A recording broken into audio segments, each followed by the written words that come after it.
beberapa hal nanti yang mau saya tanyakan Pak. Cuknya macam wawancara gitu ya kan Pak. Iya, boleh. Di sini saya ada tugas Pak dari CGP Ko. Tugasnya mewawancarai kepala sekolah terkait dengan pengambilan keputusan dari suatu kasus yang ada di sekolah selama Bapak menjadi kepala sekolah gitu lah, pengalaman Bapak gitu. Jadi sharing-sharing gitu ya Pak. Iya. Yang pertama saya tanyakan Pak, selama Bapak menjadi kepala sekolah, ada nggak atau masalah yang menurut Bapak itu mengambil keputusannya itu merasa bimbang atau ragu apakah itu yang terbaik atau tidak itu, pernah nggak Pak Bapak mengalami masalah seperti itu? Ya, alhamdulillah selama menjabat kepala sekolah permasalahan-permasalahan saya rasa itu ada. Ya, salah satunya ya memang kita hadapi itu sangat urgen apabila rekan-rekan itu mempunyai suatu kelompok-kelompok tersendiri atau geng-geng. Jadi kita berusaha supaya tidak ada lagi berkelompok-kelompok lagi, supaya segala sesuatu yang kita rencanakan atau kita programkan ke depan itu tetap eksis, ya, tetap kompak semuanya. Jadi mengambil suatu jalan, ya, pertama sekali ya pendekatanlah kepada semua guru untuk menyatukan persepsi, sehingga dengan adanya persepsi yang kita inginkan bisa terwujud, lalu akan melaksanakan suatu program yang lain akan mudah.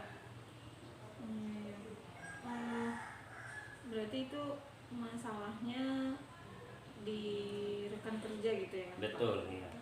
Kalau masalahnya misalnya di siswa gitu Pak, misal ada siswa yang bermasalah, kemudian mau mengambil keputusan, bimbang gitu, rada keraguan, ada yang nggak nyaman di hati, bener atau enggak nih keputusan gini, pernah nggak gitu Pak?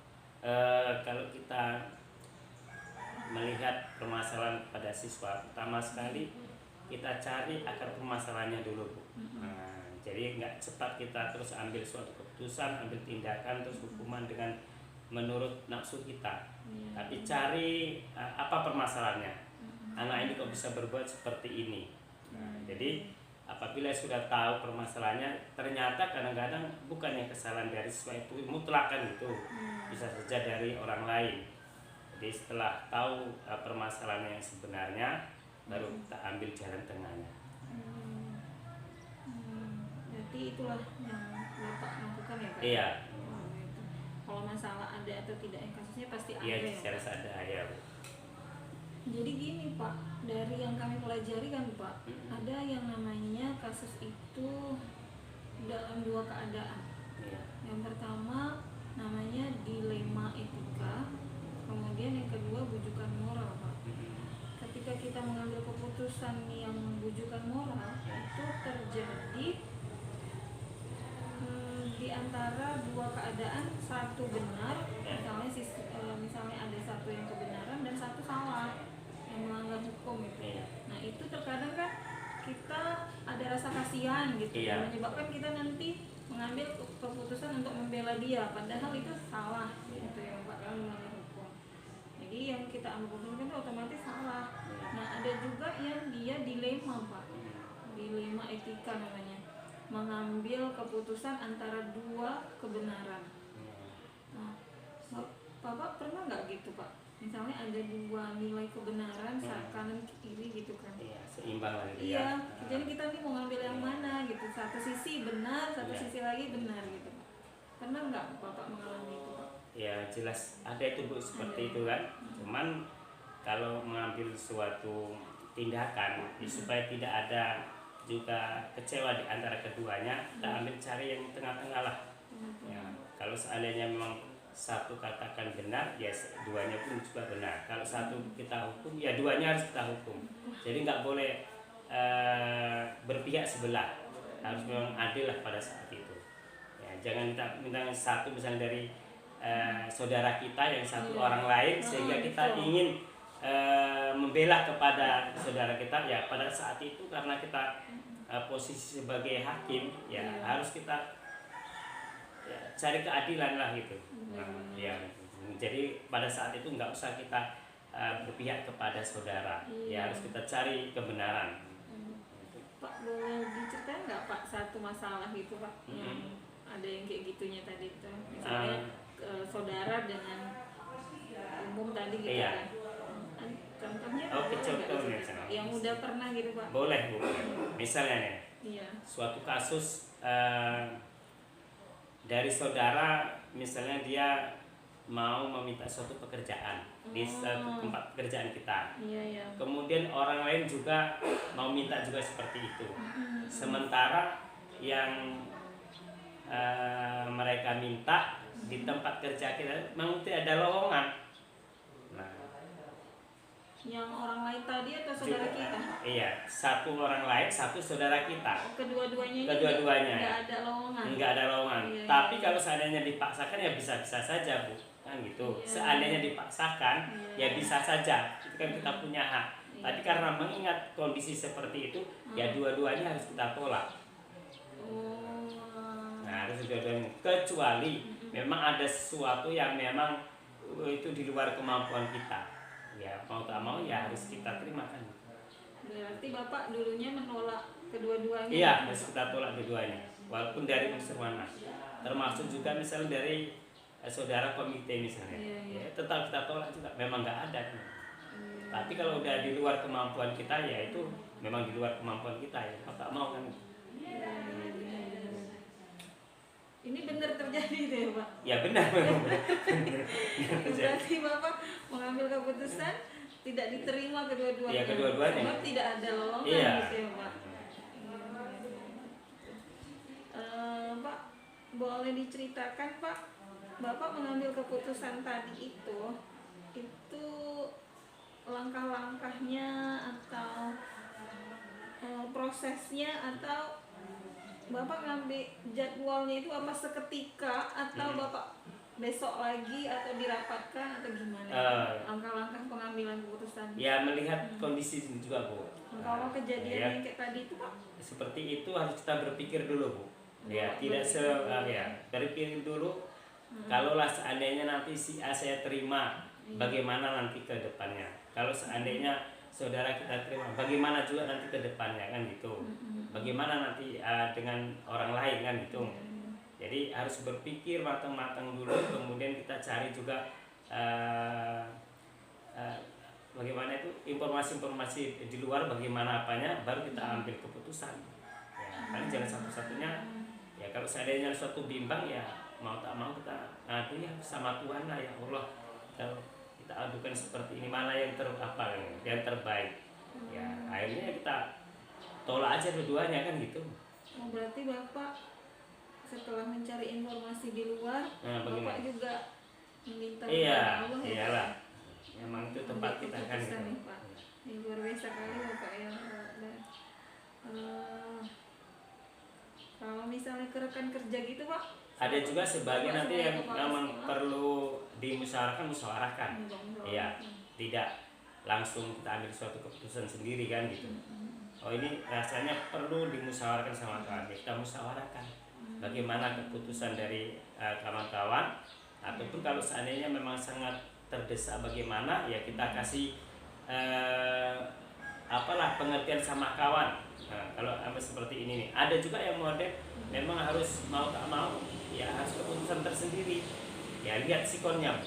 Misalnya masalah yang ini tadi Pak, ada Bapak minta pendapat dari rekan kerja yang tadi ada melamar kerja tadi. Yang model itu ada juga yang memang kita jurat dengan kawan, ada juga yang tidak. Kalau misalnya kasus tadi itu Pak, yang melamar pekerjaan, Bapak kan berpikir terlebih dahulu, kemudian memikirkan dampaknya tadi, bagaimana ke depannya, mencari informasi, apakah boleh atau tidak menerima buruh honorer gitu. Iya betul. Selanjutnya, apakah Bapak saat itu bertanya kepada rekan kerja atau tidak? Menengok permasalahan juga Bu, permasalahan yang ada itu bagaimana. ada juga nanti memang perlu kita tanya sama rekan kerja, ada juga memang yang harus tidak perlu ya, ambil keputusan sendiri setelah kita berpikir gini-gini udah ambil terus. Yang terakhir kalau nggak ditemukan solusinya, masih ragu juga, iya. Bapak minta Ya sama minta Allah lah ya, ya. ikhtiar lah kan. Iya, ikhtiar petunjuk Pak. Ya. Soal istiqoroh itu. Iya, betul. Oh iya.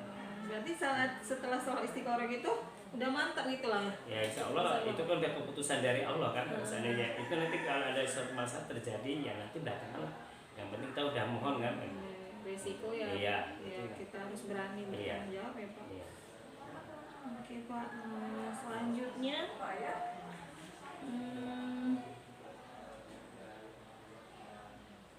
langkah-langkah efektif tentu dalam pengambilan keputusan yang tadi Bapak jelaskan lah ya. Oke.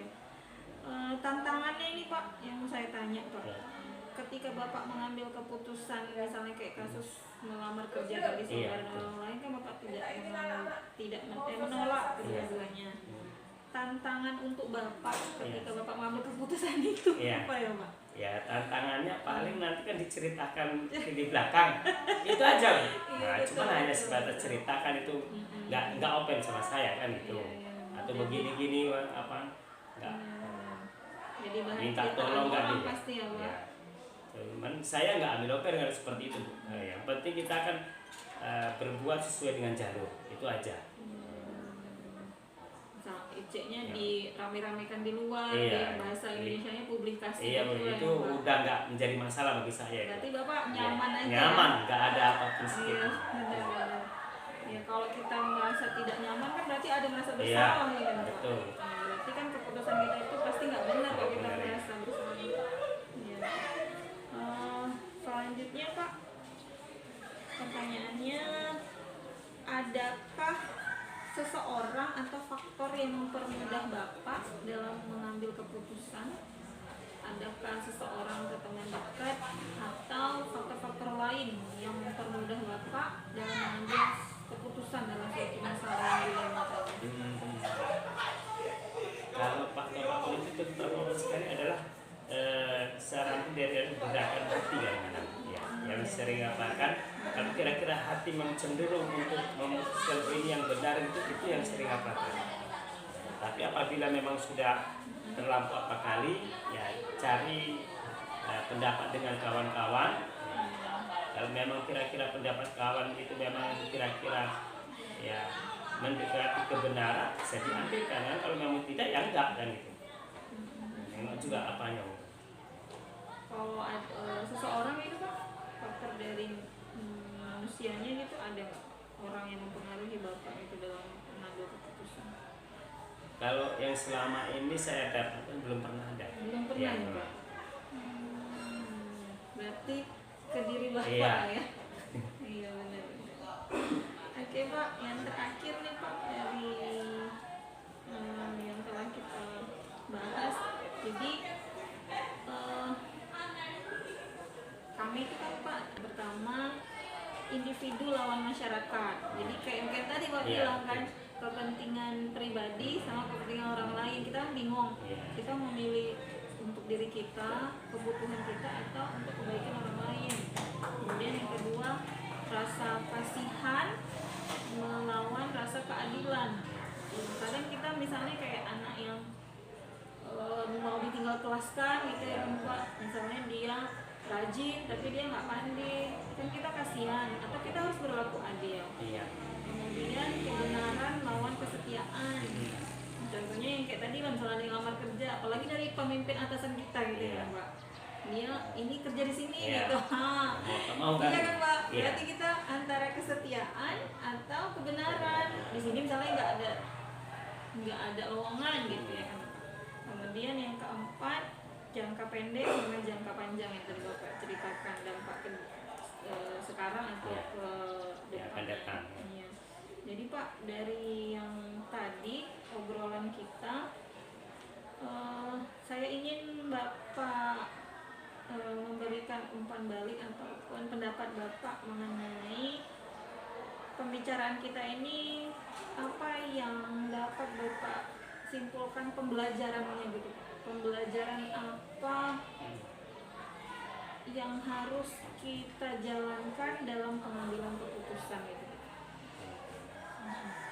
Jadi seperti yang tadi disampaikan masalah kesetiaan dengan kebenaran kan. Kita kalau bisa pun itu kayak diri saya Bu ya, mengambil segala sesuatu itu kalau bisa seperti kita mengambil rambut ataupun benang dari istilahnya dari tepung. Rambut bisa diambil gitu. tapi tepung tidak Rusak gitu. ya begitulah. Jadi bagaimana caranya? Jadi kesetiaan dan kebenaran itu ya harus kita ya padukan lah gitu. Ya kalau bisa yang setia tadi pun jangan sampai tersinggung. Yang benar ini kalau bisa pun jangan ditinggalkan. Ya, carilah jalan tengahnya. Karena banyak kali juga kita ambil pelajaran dari Rasulullah SAW itu ada orang yang berbuat salah. Contoh seperti salah seorang telah buang air kecil di masjid. Apakah pada saat itu Rasulullah marah? Tidak. Kenapa Rasulullah tidak marah? Anggap saja mungkin dia belum tahu. Jadi bagaimana supaya kedepannya nanti bisa berubah? Ya, jangan disakiti, walaupun itu sudah salah, tapi tetap kita arahkan ke apa sesuai dengan apanya. Itulah.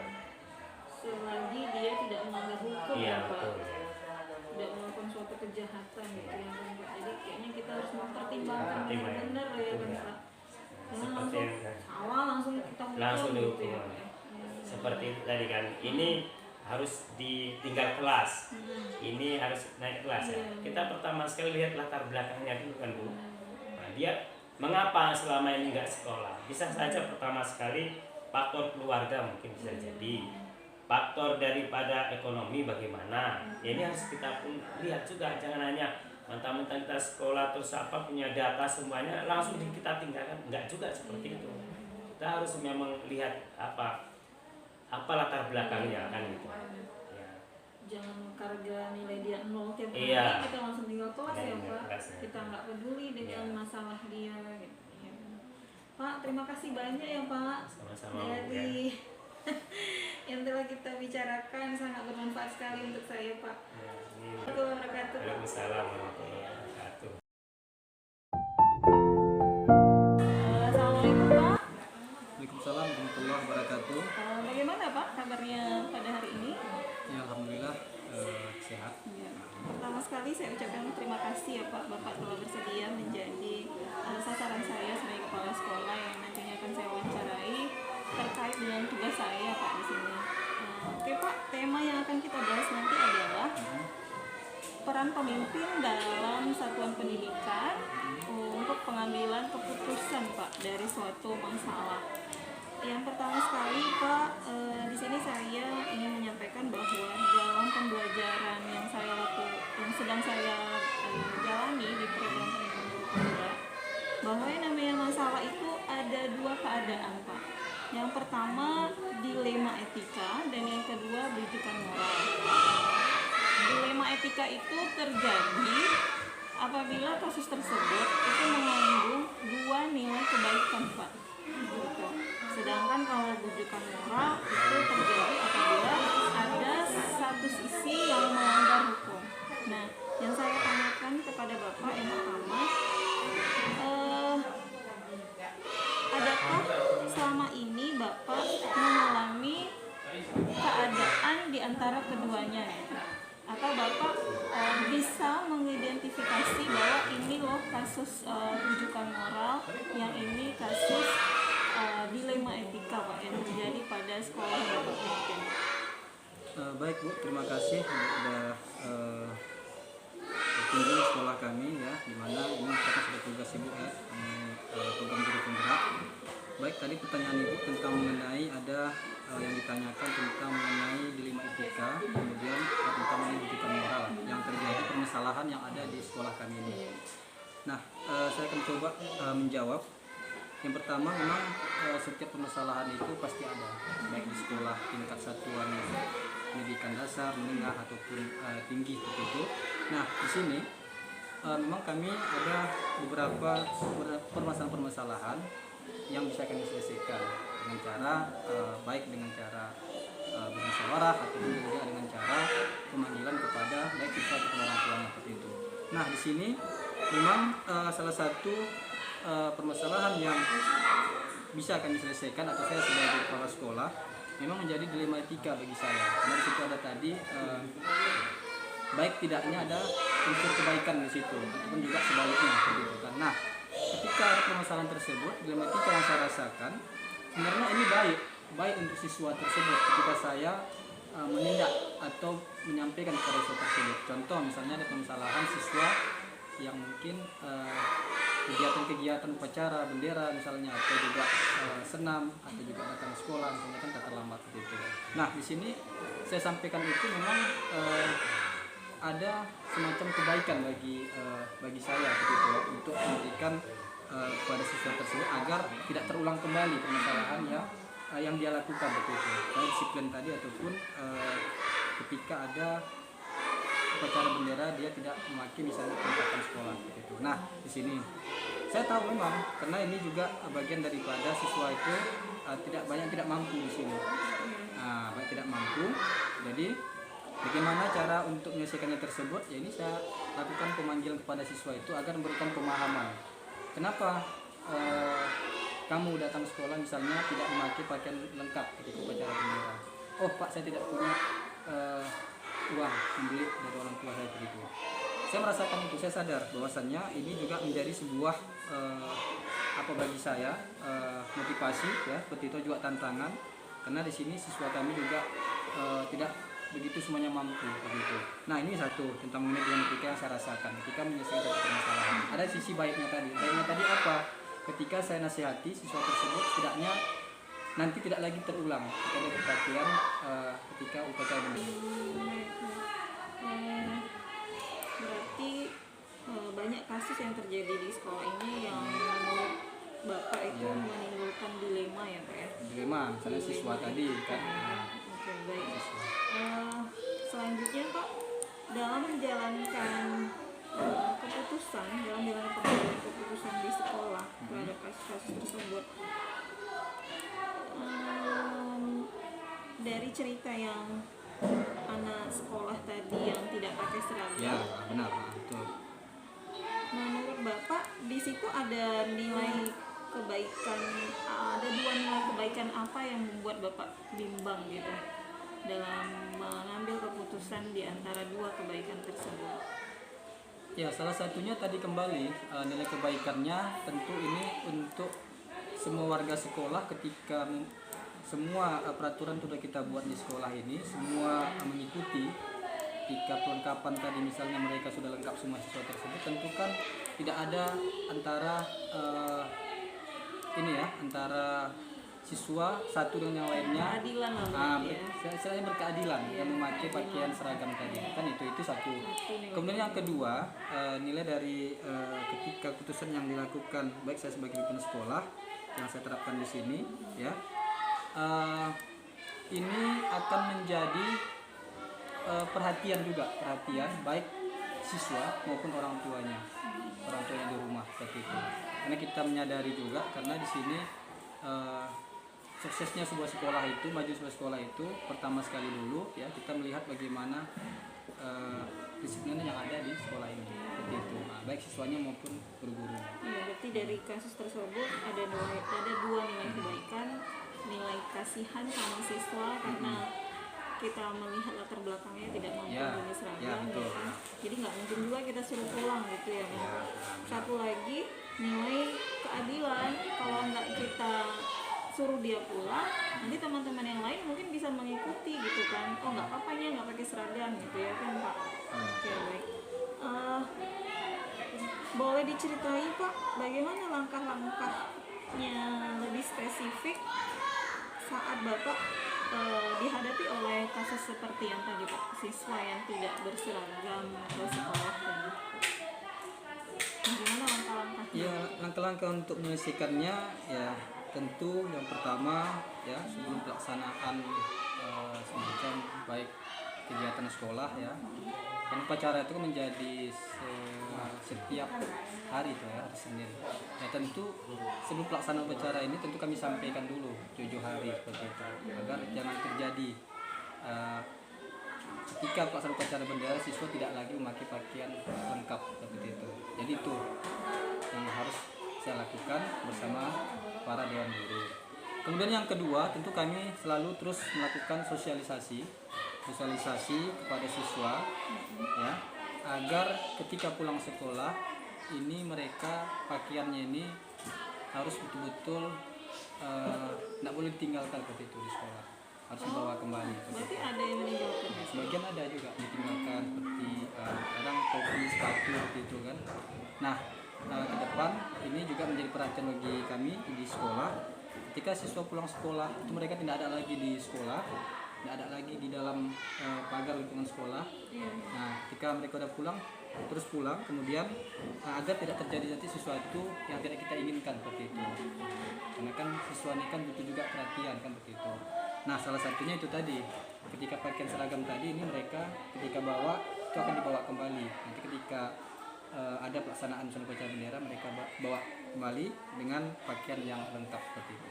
Ini salah satu untuk mengatasinya agar tidak terjadi lagi hal-hal yang sama seperti itu. Berarti kalau saya tanya misalnya di antara langkah-langkah tersebut yang efektif dalam penyelesaian kasus tersebut antara lain kayaknya sosialisasi aja. Sosialisasi perlu disampaikan. Itulah yang efektif. Disampaikan ketika di halaman sekolah gitu kan, sudah dikumpulkan terus menerus lah gitu ya. Ya, secara terus menerus. Oke. Berikutnya Pak, dalam pengambilan keputusan tersebut bahwa otomatis kan tadi kan keputusannya anak tersebut kan nggak Bapak suruh pulang gitu kan? Enggak, Iya kan, tidak Bapak suruh pulang. Adakah tantangan yang terjadi pada Bapak ketika Bapak mengambil keputusan tersebut? Ya, tantangannya yang pertama ketika ada serta didik kami tadi yang tidak lengkap lah misalnya pada hari Senin itu ya kan, tentu ini langsung saya panggil gitu. Nah, tantangan yang saya hadapi ketika berhadapan dengan ada siswa tadi yang tidak lengkap, tentu yang pertama sekali saya merasakan ada sedikit semacam ketika saya panggil nanti, tentu kan anak ini kan tidak sama dengan siswa lainnya masuk ke dalam kelas. Nah, setiap upacara bendera istirahat sebentar agak sekitar 5-10 menit, nanti kan bersama guru kan dia langsung masuk ke kelas nih. Nah, ketika saya panggil nanti siswa tersebut di kantor atau di ruangan guru, jadi ini kadang ada semacam merasa takut anak ini ketertinggalan pembelajaran seperti itu. Nah, ketika terjadi misalnya yang masalah yang ini tadi kan begitu. Nah, itu salah satu tantangannya dengan para guru seperti itu. Nah, tentu kalau saya panggil anak tadi kan, kawan-kawan yang lain, siswa yang lain kan merasa ada bertanya-tanya juga, oh setiap hari Senin siswa ini selalu dipanggil ke kantor gitu kan, kenapa? Karena nggak memakai pakaian lengkap. Nah, salah satunya apa? Yaitu tadi mungkin nanti ada semacam mungkin guru di kelas juga ada yang kurang lah seperti itu dengan siswanya. Nah, itu salah satu tantangan yang mungkin saya hadapi. Tapi dengan adanya seperti ini juga saya memberikan pemahaman kepada para guru yang lainnya agar kita terus tidak boleh menyerah ya, terus kita lakukan apa yang menjadi program sekolah atau sekolah ini kita tetap tegakkan sebaik-baiknya seperti itu. Ya. Berarti tantangannya sepertinya Bapak ini ya, merasa kasihan gitu. Nah, ada dia ketinggalan takutnya nanti di awal pembelajaran. Di awal. Jadi selama ini Pak untuk mengatasi tantangan tersebut apa yang telah dilakukan? Ya, salah satunya untuk mengatasinya itu ya tentu ya kembali lagi mana kira-kira berapa. Memang sebelumnya ketika terjadinya itu ada beberapa siswa seperti itu, ada sampai 5-6 siswa. Setelah itu terlaksana lagi kembali, ada berkurang seperti itu, menurun kasus ini tadi kan, masalah ini tadi. Tapi lama kelamaan pun yang kami dapati paling hanya 1 dan 2 orang siswa saja yang terjadi seperti itu. Nah, untuk cara saya melakukan semacam penyelesaiannya ya salah satunya sekolah kan ada programnya dari Kementerian Pendidikan seperti PIP ya, Program Indonesia Pintar. Ketika setelah itu dapat dana tersebut, ini kami langsung tegaskan tolong dengan dana yang ada ini karena disini kan para siswa orang tuanya kan ekonominya kan dikatakan kan kelas menengah ke bawah seperti itu. Jadi dana yang ada itu tolong dibelikan untuk kelengkapan baju kamu nak seperti itu, sepatu dan lain sebagainya. Nah ini kami tegaskan agar dana ini betul-betul menjadi semacam dana yang dimanfaatkan untuk anak tersebut untuk membeli pakaian sekolahnya. Itu salah satunya. Benar sekali ya Pak. Karena kalau dari dana sekolah pun kita anggarkan mungkin Tidak mungkin ya kan? tidak memenuhi Tidak seperti mungkin itu. untuk membeli seragam anak. Oke baik Pak. Selanjutnya ketika ada suatu kasus seperti yang tadi gitu kan, bagaimana Bapak mengatur waktu dalam pengambilan keputusan tersebut? Apakah Bapak saat itu mengambil keputusan atau ada jadwalnya, atau misalnya di hari ini kayaknya belum bisa nih, jadi besok dulu atau dirembukkan dulu atau bagaimana gitu Pak? Kalau masalah-masalah seperti ini kan masalah sederhana seperti itu ya. Masalah sederhananya maksudnya kan ini kan hanya karena siswanya saja nih. Kadang kan ya itu tadi kan, kadang dia nggak mampu membeli pakaian tadi atau juga kadang tertinggal perlengkapan sekolahnya tadi.